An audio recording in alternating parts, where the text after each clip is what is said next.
বেপরদা নারীদের পাশে বসিয়ে সেলফি তোলেন জামায়াত আমির doctor Shafiqur Rahman.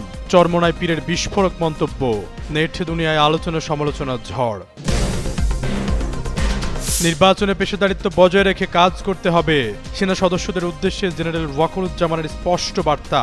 Level playing field নিশ্চিতের প্রতিশ্রুতি। নির্বাচনী প্রচারণায় বিএনপি জামাত সংঘর্ষে নিহতের ঘটনায় উত্তেজনা চরমে। বিচার না পেলে কড়া আন্দোলনের হুঁশিয়ারি, এলাকা জুড়ে প্রশাসনের কঠোর অবস্থান।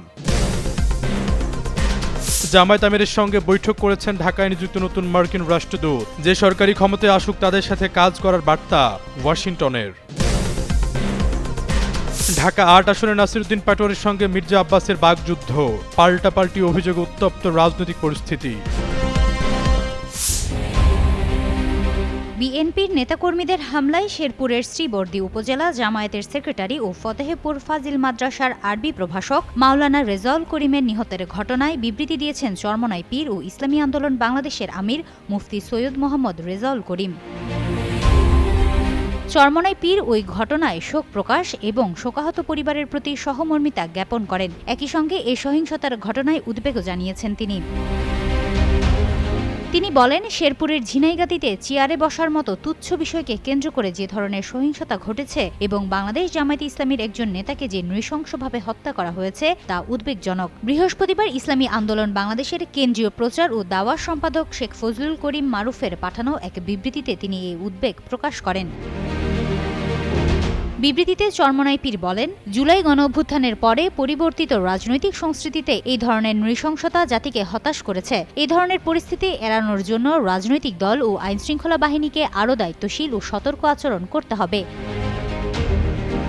ইসলামী আন্দোলন বাংলাদেশের আমির বলেন, এই ঘটনার পুঙ্খানুপুঙ্খ তদন্ত হতে হবে। সহিংসতা তৈরি ও সহিংসতার সাথে যারা দায়ী তাদের বিরুদ্ধে ব্যবস্থা নিতে হবে। আইনশৃঙ্খলা বাহিনীর দায়িত্ব পালনে কোনো অবহেলা বা শিথিলতা থাকলে তাও তদন্ত করতে হবে এবং কার্যকর ব্যবস্থা নিতে হবে। আসন্ন নির্বাচনে আসন সমঝোতায় অভিমান করে জামায়াত নেতৃত্বাধীন ১১ দলীয় জোট থেকে বেরিয়ে গেছে চরমোনাই পীরের নেতৃত্বাধীন ইসলামী আন্দোলন। এরপর থেকে দেশের দুই বড় ইসলামী দলের তৃণমূল পর্যায়ের নেতাকর্মীদের মাঝে ফেসবুক কথার লড়াই চলছে। তুচ্ছ ঘটনাকে নিয়েও নানা বিতর্কে জড়িয়ে পড়ছে তারা। তবে জামায়াত ও চরমোনাইয়ের শেষ পর্যায়ের নেতাদের মাঝে এখনও সম্প্রীতির বন্ধন রয়েছে। ইতোমধ্যে চরমোনাই পীরের আসন থেকে নিজেদের প্রার্থী প্রত্যাহার করেছে জামায়াত। এদিকে ইসলামী আন্দোলন ও জামায়াত সেক্রেটারি গোলাম পরোয়ারের আসন থেকে তাদের প্রার্থী প্রত্যাহার করেছে, আর জামায়াত আমিরের আসনে তারা মনোনয়ন ফর্মই নেয়নি। রাজনৈতিক বিশ্লেষকদের ধারণা, নির্বাচনের শেষ দিন পর্যন্ত বিকল্প উপায়ে এই দুই দলের মাঝে সমঝোতা হতে পারে। ইসলামী আন্দোলনের আমির চরমোনাই পীর সাহেবের বিবৃতিতে মিলল এমনই ইঙ্গিত। হিমাতুল জান্নাত, যুগান্তর নিউজ। সবকিছু ঠিক থাকলে ১২ ফেব্রুয়ারি অনুষ্ঠিত হবে গণভোট, জাতীয় সংসদ নির্বাচন। এর মধ্যে প্রার্থীদের প্রচারণায় জমে উঠেছে ভোটের মাঠ। কোথাও সংঘর্ষের খবর পাওয়া গেলেও বিশ্লেষকরা বলছেন, অতীতের চেয়ে এখন পর্যন্ত স্থিতিশীল আছে রাজনৈতিক অঙ্গন। তবে বিএনপি, জামায়াত সহ অধিকাংশ দলের নেতাদের প্রশাসনের ভূমিকা নিয়ে প্রশ্ন তুলতেও দেখা গেছে। এদিকে নির্বাচন নিয়ে কক্সবাজার পরিদর্শন ও মতবিনিময় সভা করেছেন সেনাপ্রধান জেনারেল ওয়াকারুজ্জামান। এ সময় তিনি সেনা সদস্যদের পেশাদারিত্ব, নিরপেক্ষতা ও নাগরিক বান্ধব আচরণের মাধ্যমে দায়িত্ব পালনের উপর বিশেষ গুরুত্বারোপ করেন। বৃহস্পতিবার সকালে কক্সবাজারের Bangladesh institute of administration and management foundation আঞ্চলিক কেন্দ্রের সম্মেলন কক্ষে এ মতবিনিময় সভা অনুষ্ঠিত হয়। এতে ঊর্ধ্বতন সামরিক কর্মকর্তা, বিভিন্ন আইনশৃঙ্খলা রক্ষাকারী বাহিনী ও বেসামরিক প্রশাসনের কর্মকর্তারা অংশগ্রহণ করেন।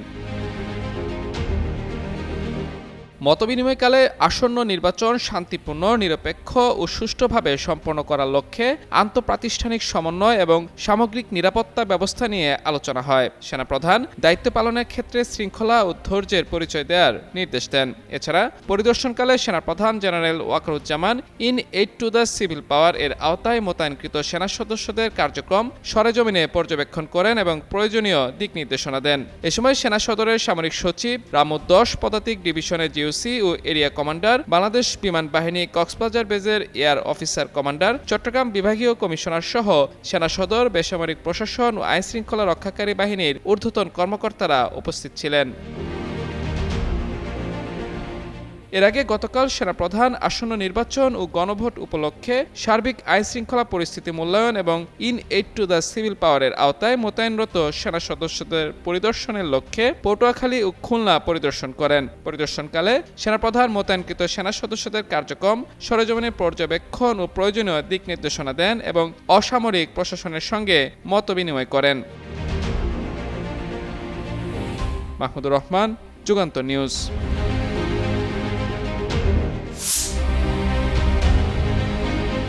শেরপুরের ঝিনাইগাতিতে চেয়ারে বসাকে কেন্দ্র করে বিএনপি ও জামায়াতের মধ্যে সংঘর্ষে উপজেলা জামায়াতের সেক্রেটারি রেজাউল করিম নিহত হয়েছেন।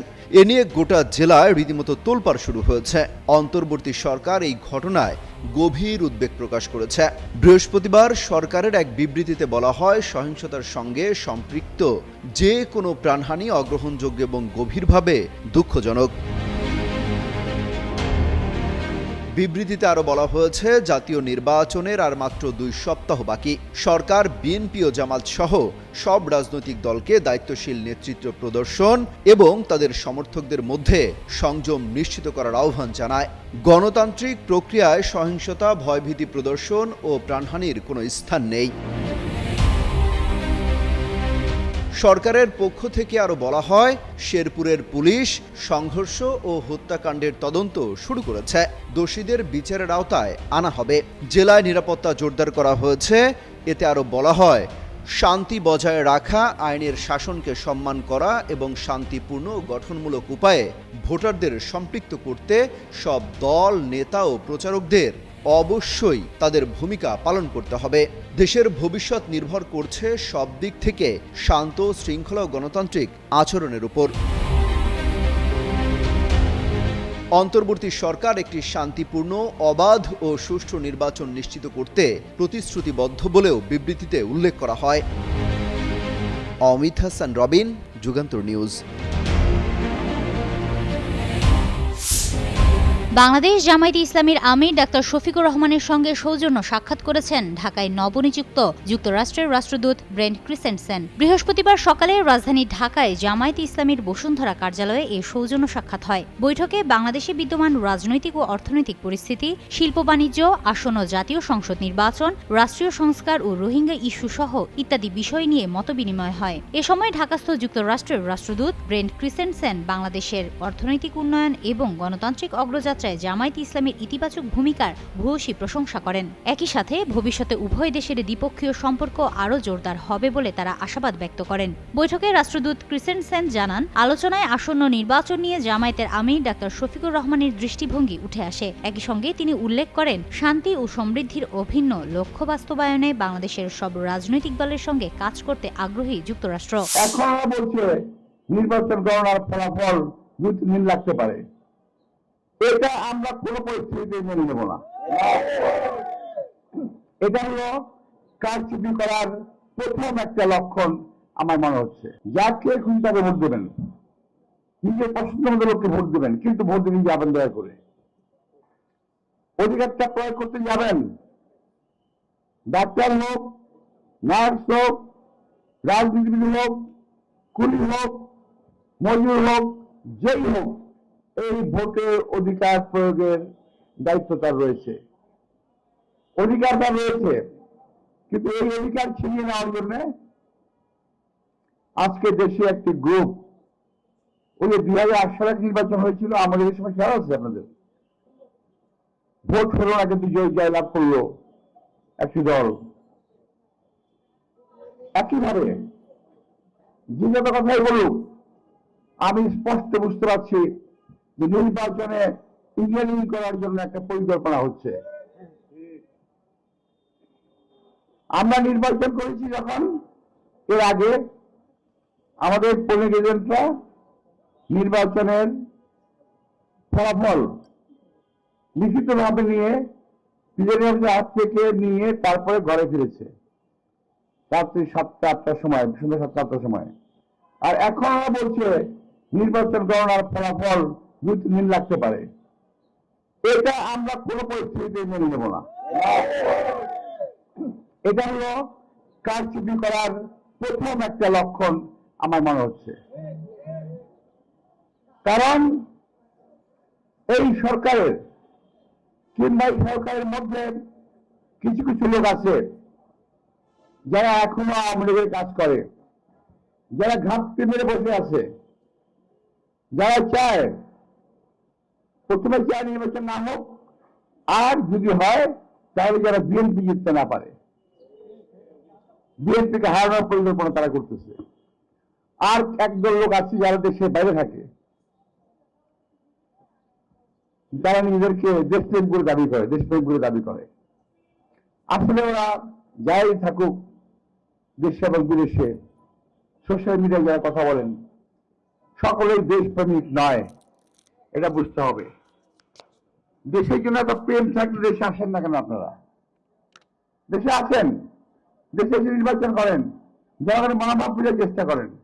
ওই বিদেশ থেকে বসে বসে বিএনপিকে কিভাবে ক্ষতি করা যায়, বদনাম করা যায়, অপবাদ দেওয়া যায়, চেষ্টা তারা করতেছে। আর তাদেরই বাচ্চা কাচ্চারা ঢাকায় বসে একদল ছেলে পেলে এখন সকাল দুপুর সন্ধ্যা, আরে বাবা আল্লাহর নাম নাও,